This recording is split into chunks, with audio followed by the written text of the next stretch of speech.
Purple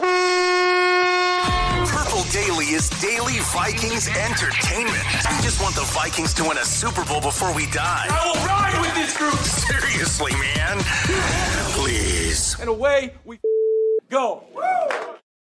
Right, Kevin O'Connell. Away we bleep and go. It's Purple Access. It's Judd, Chip Scoggins, Star Tribune sports columnist, and my dear friend who I used to cover this team with, Ross Brendel, producing and also co-hosting as well.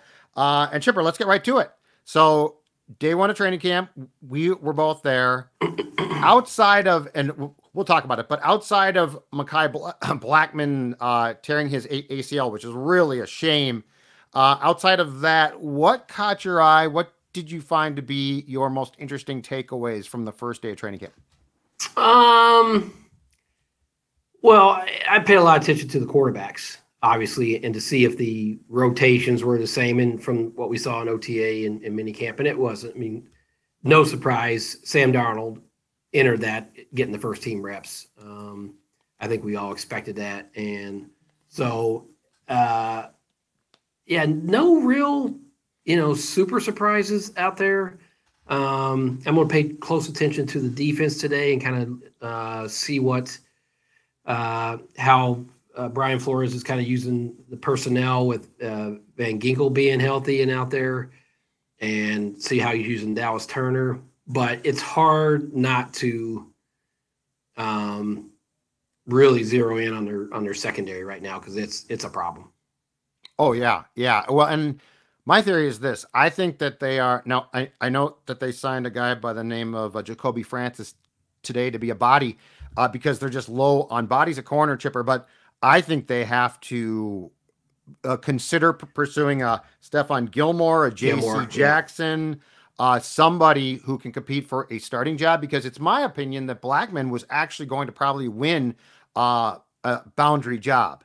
And that ideally he might have started with Shaq Griffin and Murphy full-time in the slot, right? Caleb Evans is now kicked up, but I don't think that was their goal. No, I think Flores really wanted to put Murphy in the slot a lot this year. Yes. But if you don't have if you don't have enough outside guys that you trust, you can't do that. And so Gilmore's a name, obviously, that a big name. Well, they have to do something, and it has to be more than bringing in depth guys. I mean, Duke Shelley's a depth guy, right? I mean, I think he's just a guy. He's a depth guy. Be cut. Yeah.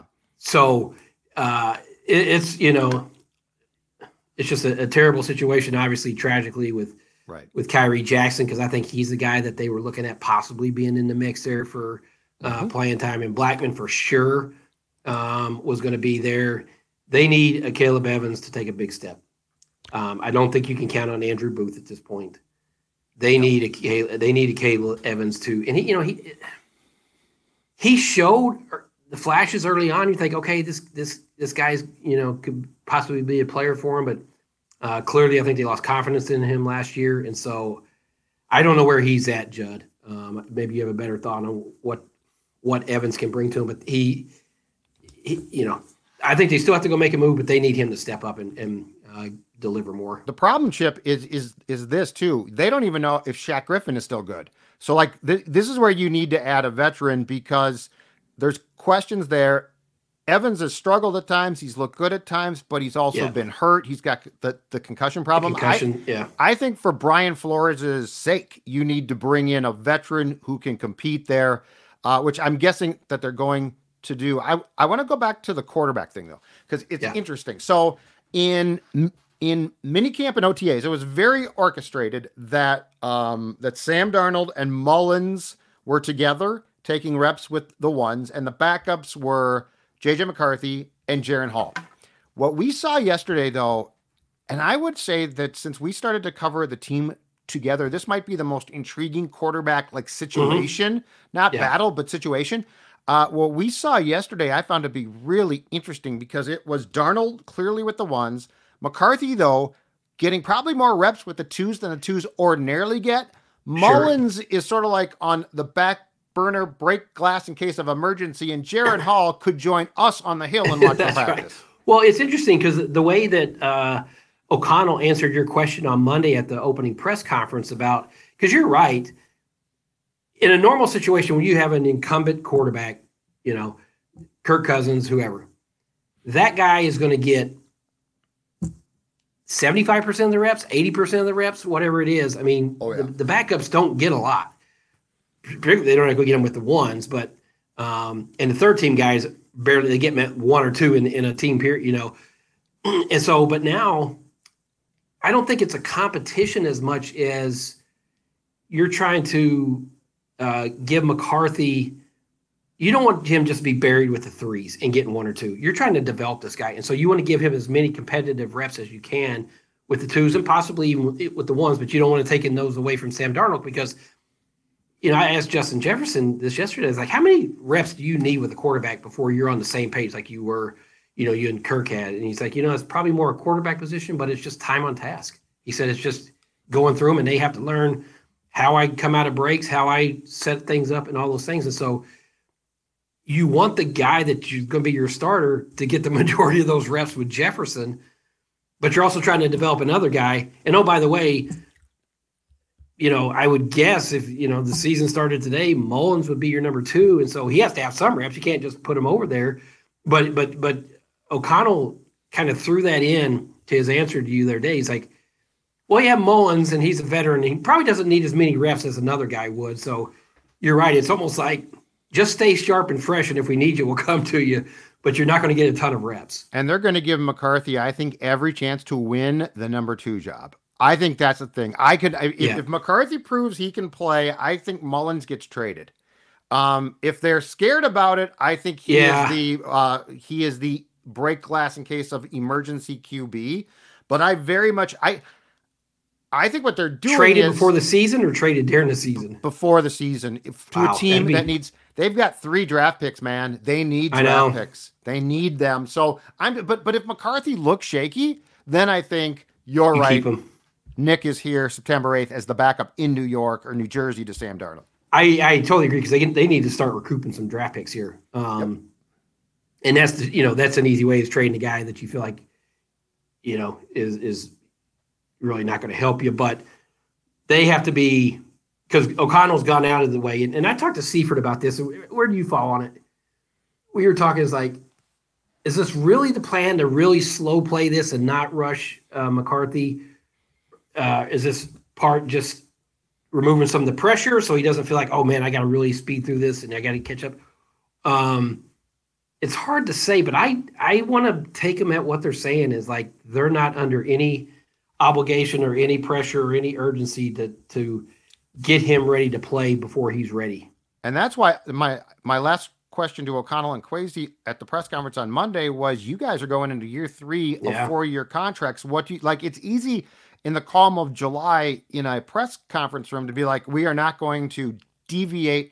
And at least I wanted to give them the chance to say, well, we might do this or that. And both of them stood firm. And I didn't ask that question for that specific moment, but I think in November, if it's gone off the rails, that answer becomes very interesting because both of them were very clear in saying, we will put JJ McCarthy's development ahead of our own jobs. Well, that's where you wonder if they haven't been given, maybe not in writing or even insurance, but just an understanding of bingo that hey, the runway's been extended here because you're starting over.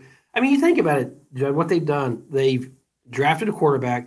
They've given Justin Jefferson a record contract. They give Christian Darrisaw is it the largest contract for right now? Right now for a lineman. Yep. They've cleared all this cap space. They've got younger. Wouldn't that feel weird if this season doesn't go well for the ownership to say, you know what, we're pivoting. We're going to I don't even see that in the equation. So I don't know if it's been talked about, put in writing or what, or just a wink handshake thing that, hey, the runway's been extended for this regime. I think they get extensions here. In fact, I wouldn't be surprised if at least O'Connell or both get extensions before the regular season starts, Chip.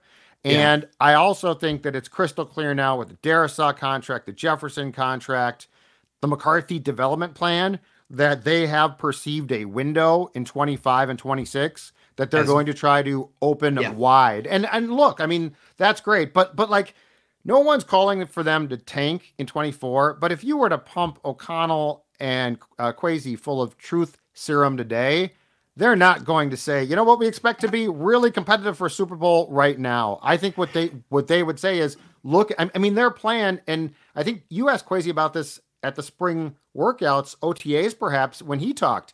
Their plan has become crystal clear. And by the way, I'm on board. I like it, but it's just obvious. Yeah, and take the quarterback position out of the equation.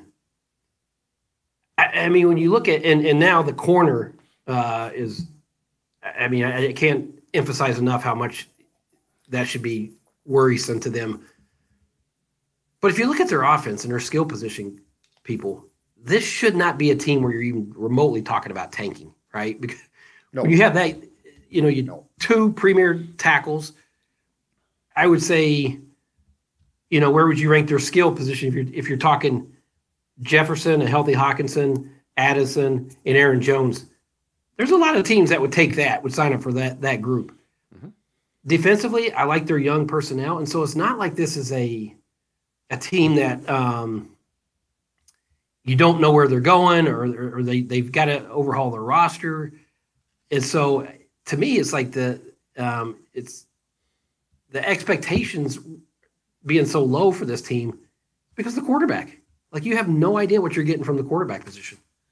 I'll push back a little bit on Nick Mullins potentially being the number 2, but only if J.J. McCarthy doesn't look like he's ready or looks like he's close.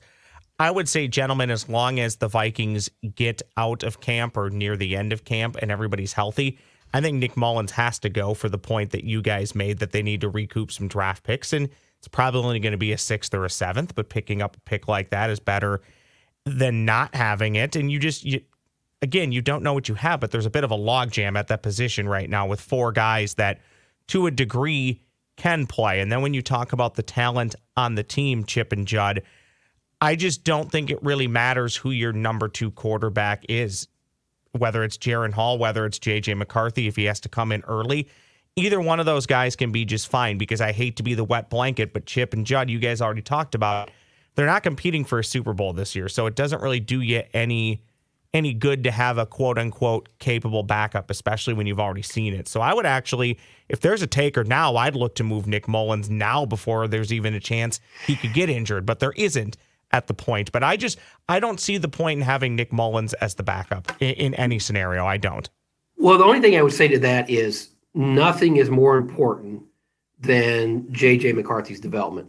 And if you feel like putting him out there before he has a chance to set him back, has ruined his confidence, has whatever, then getting a 6th-round pick is not worth it. Right. Or whatever you're going to get back from Mullins. So I would just be, and I agree with Connell. I think he has seen enough evidence of quarterbacks who've been pushed into a playing time too soon, and it's been detrimental to their development. It's been detrimental to their career. And I just think he is pretty steadfast about he's not going to do that in this situation. Again, though, if wins and losses don't matter, but they won't play McCarthy. It won't be. It won't be. It's not so much about wins and losses. It's about not. Yeah, ruin the kid's confidence. Yeah. No, but that's my point, though. Where Nick Mullins is irrelevant, you can just throw Jaren Hall out there for a few games. I mean, I'm serious about that. I know you don't want to subvert everybody else on the field. Yeah, but you're going to lose the locker room, though, Ross. Like if you tell JJ that we're going, I mean, I think it's going to be McCarthy if he proves that he can play. But as Chip talked about, here's the thing. This roster, especially offensively, is actually good. And so I don't think that you can sell another year of, well, we're just going to, screw it. I think that you have to give Justin a competent QB, which Nick Mullins, it's pushing it at times, but he's competent.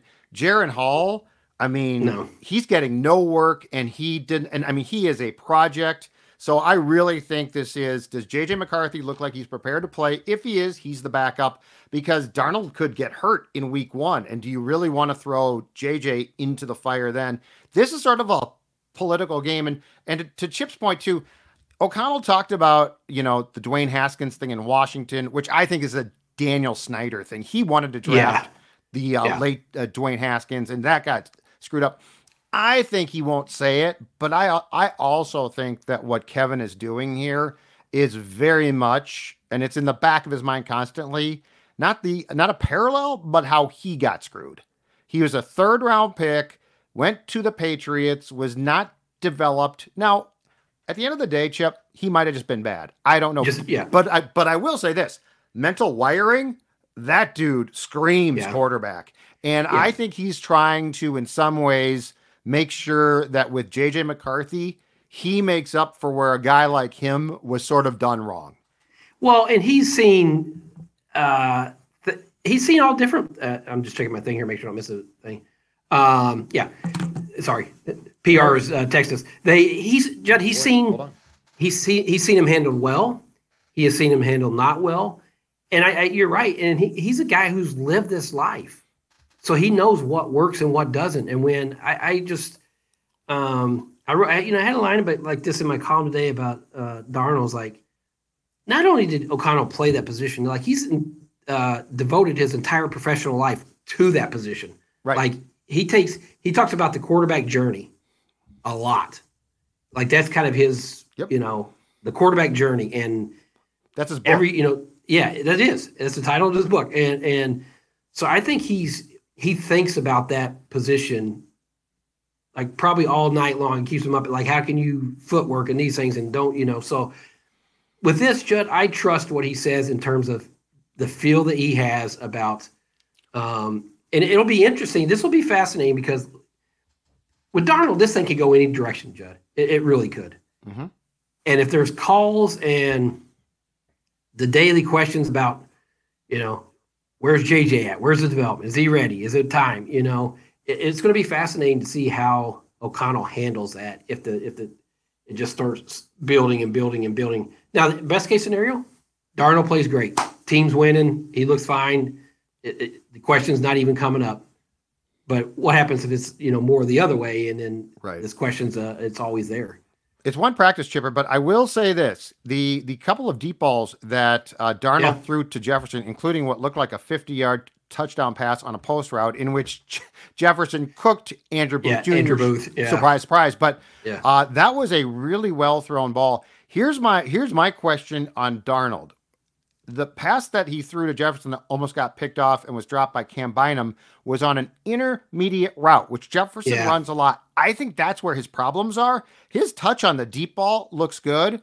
And my question is, with a guy like Jefferson, who is beyond special, if you throw enough what I call vicinity balls to a guy like that, because what's going to get picked off for him is over the middle quick passes.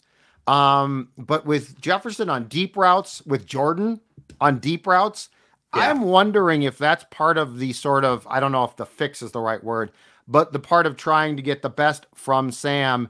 And I mean, I was really impressed. His touch on that 50-yard touchdown was a really, really nice touch.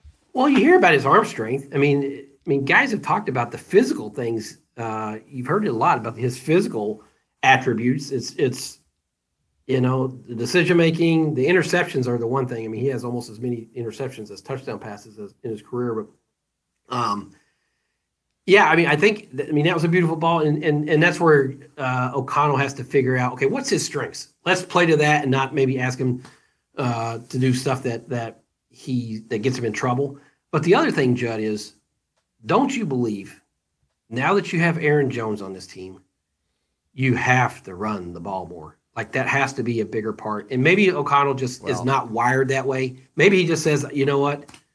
Not going to do it. I'm going to be. No, I think you're right.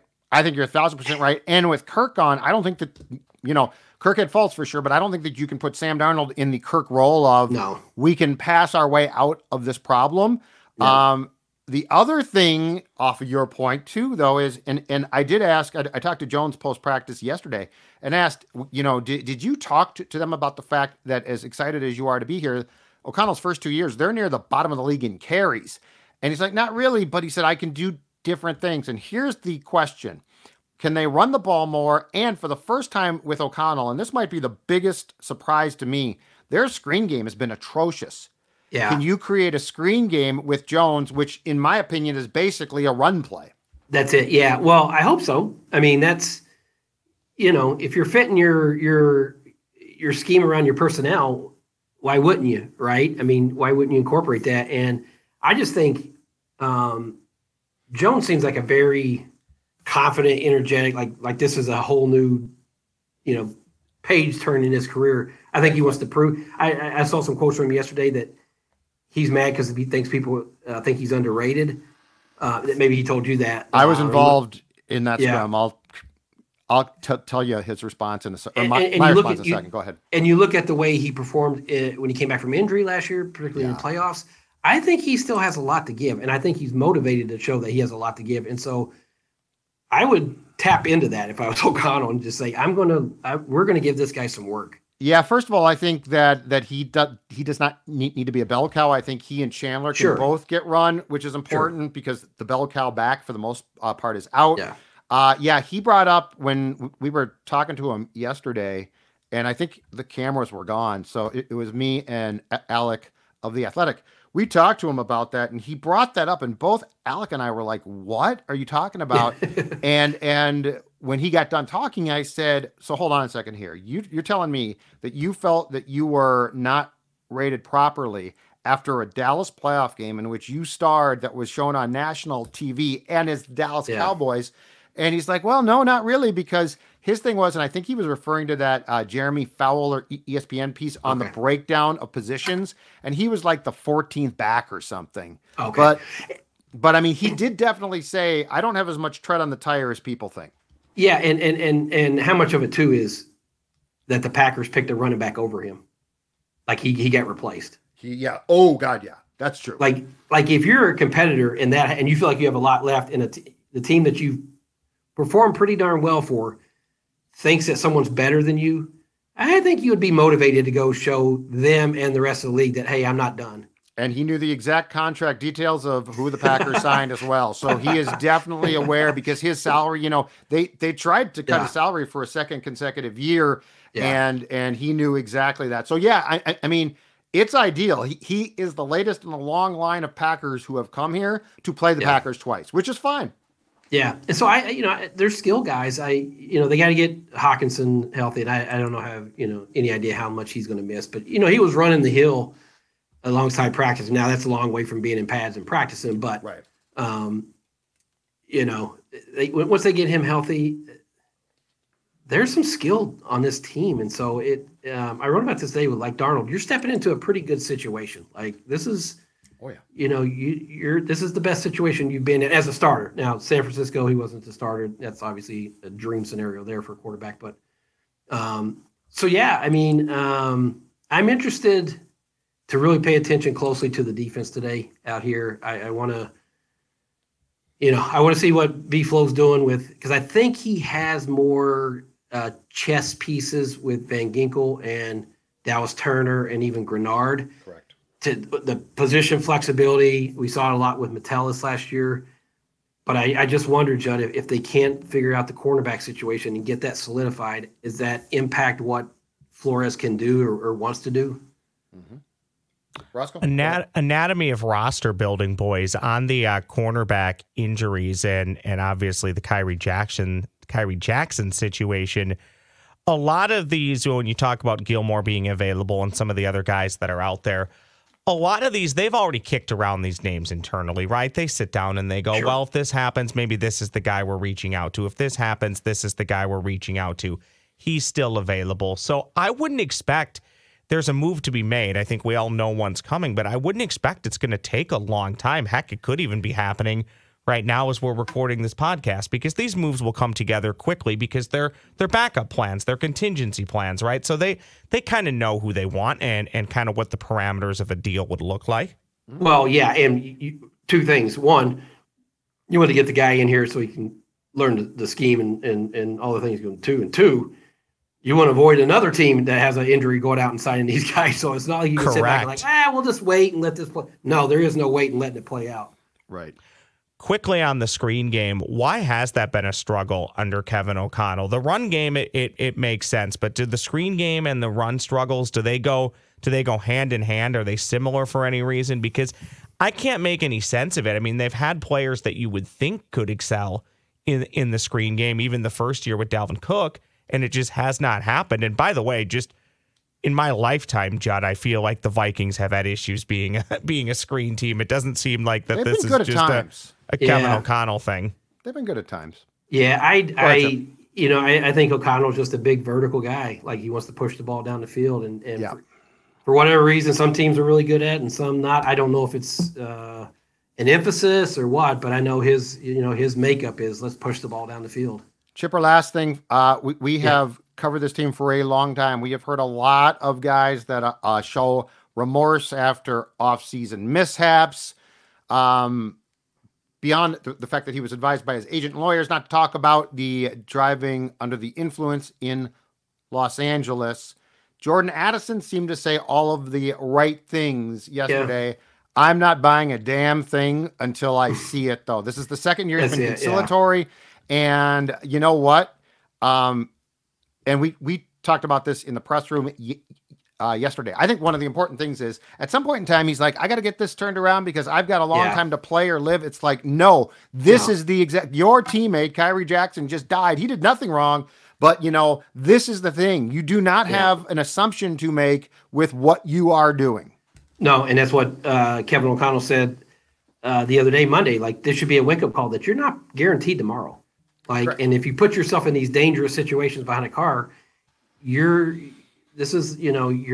putting your life and other people's lives in jeopardy by doing this. And so he said the same, he said what you want him to say is like, I'm going to take whatever punishment I get, I'll accept and move on. And, the team rallied around him and all that. And so, but it's actions. I mean, he sounded contrite last year when he did it and said it'd never happen again. And it did. So he's going to be judged by actions more than words, but he's back. I have to think that Kevin O'Connell, I would hope behind closed doors, because he didn't do it publicly in the press conference, really gave him a stern conversation about, this has to be it. We can't have more. This can't continue. So let's see how he responds. All right. Great stuff, sir. Enjoy practice. I'll see you out there. Of course I'll be out there. I got to come out there. Sunblock SPF 50. All bring the sunscreen. This old man's skin. All right. Chip Scoggins. I'll see you soon. Ross, appreciate it. I'm Judd. We'll see you next time.